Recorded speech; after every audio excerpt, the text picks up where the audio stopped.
Queen, there are times when I know I was wrong and I owed someone an apology. And then there are other times where people feel they are entitled to an apology, but they aren't.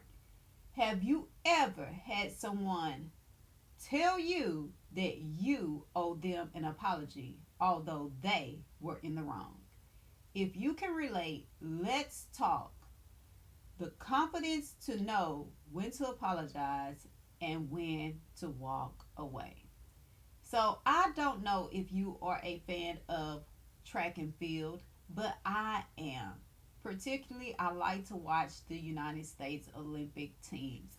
And during this race that I saw, the 200-meter race with the United States men, I observed Noah Lyles getting out of his lane to turn around to face Kenny Bednarek. Now, I may be saying that last name wrong, but we're going to use it today.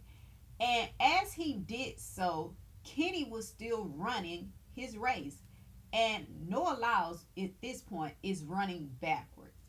And as he's taunting Kenny, Kenny pushes him out of his way so he can continue running the race to the finish line. Now, mind you, even after Noah did that, Kenny still walked up to Noah to congratulate him on winning the race. It is at this point we see people viewing, like me, that Noah Lyles was upset. And he said to Kenny, I'm waiting on my apology. And at that point, I'm thinking to myself, really? Because you were way out of line. So, what I'm going to do today is give you a little food for thought so that if someone says to you, you owe them an apology, as Noah did with Kenny, you can really have an objective perspective to look through to determine if that is really true. So here it is. Number one, were you out of line? Meaning, did you do something or say something that may have been perceived as disrespectful? And notice I said perceived because sometimes what really happens is someone has a feeling, they have an attitude, they have a mindset about something, and the way that they feel and believe about what happened impacts what they believe they are entitled to. In this case, an apology.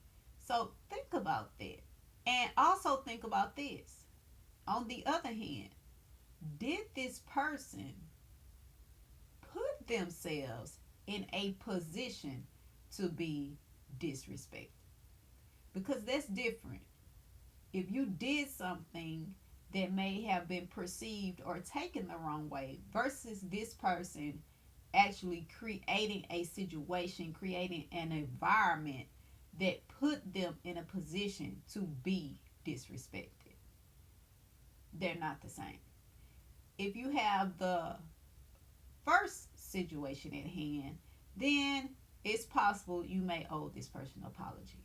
But if you're dealing with the second issue at hand, then it's more likely than not this person feels they are entitled to an apology, but truly their behavior caused the incident or situation at hand to occur, and more likely than not, they are not owed an apology.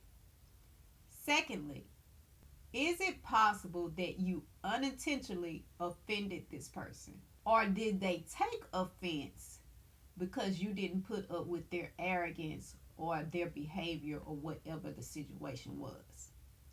Again, those are two separate things because there are times, because we are human, we may unintentionally offend someone, meaning we did or said something and we didn't recognize it, but it created an issue with this other person, and now they're upset, they're frustrated, and they feel that we owe them an apology. That can happen.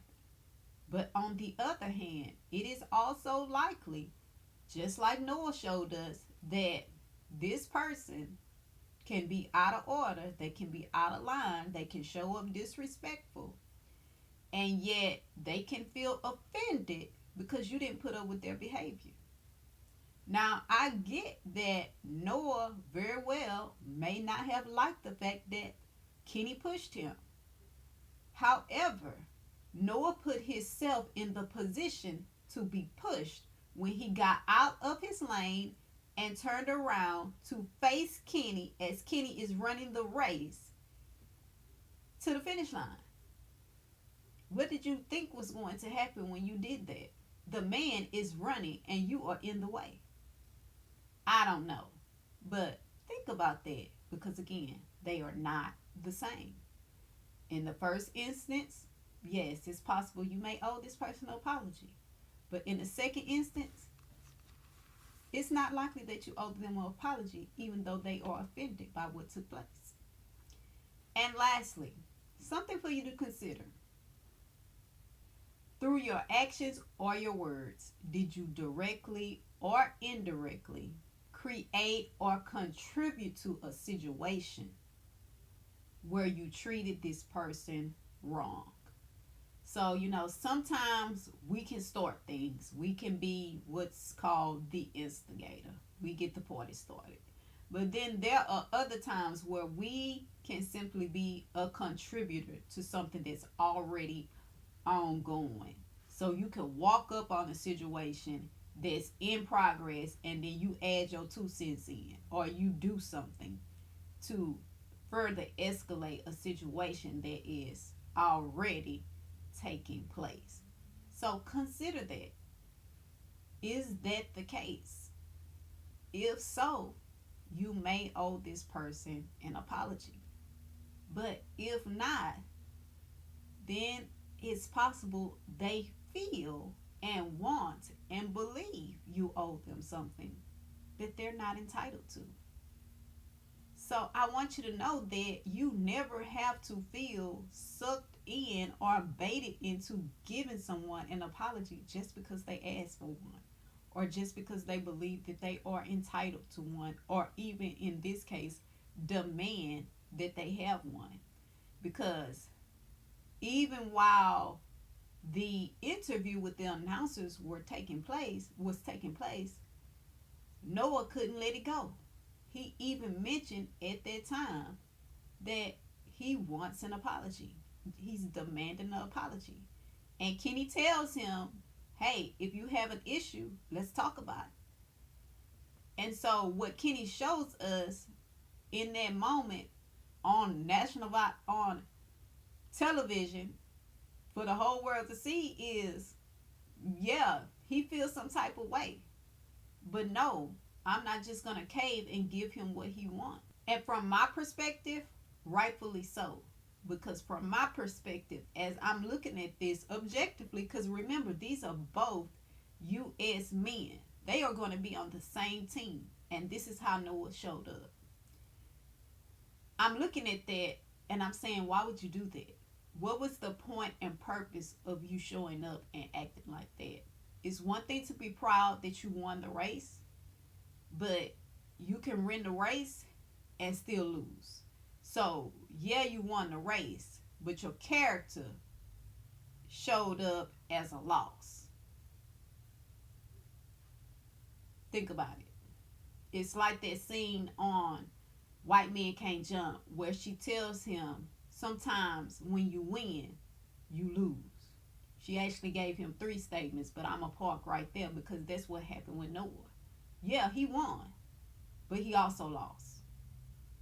And in this instance, we could also say that, yeah, Kenny might not have come in first place. So, yeah, in that regard, he lost. But really, he won. Because what we saw was what high character looks like. So, think about that today as you evaluate people that you may have come into contact with or have spoken to who feel you owe them an apology. Because, like I said, you just may not. So, Recognize people for who they are. And when it's clear that they are operating from a space of entitlement, arrogance, or denial, leave them there until they are ready and able to have a calm, respectful conversation. Because sometimes, in spite of how a person feels, your confidence in who you are and what you stand for is shown in your ability to walk away.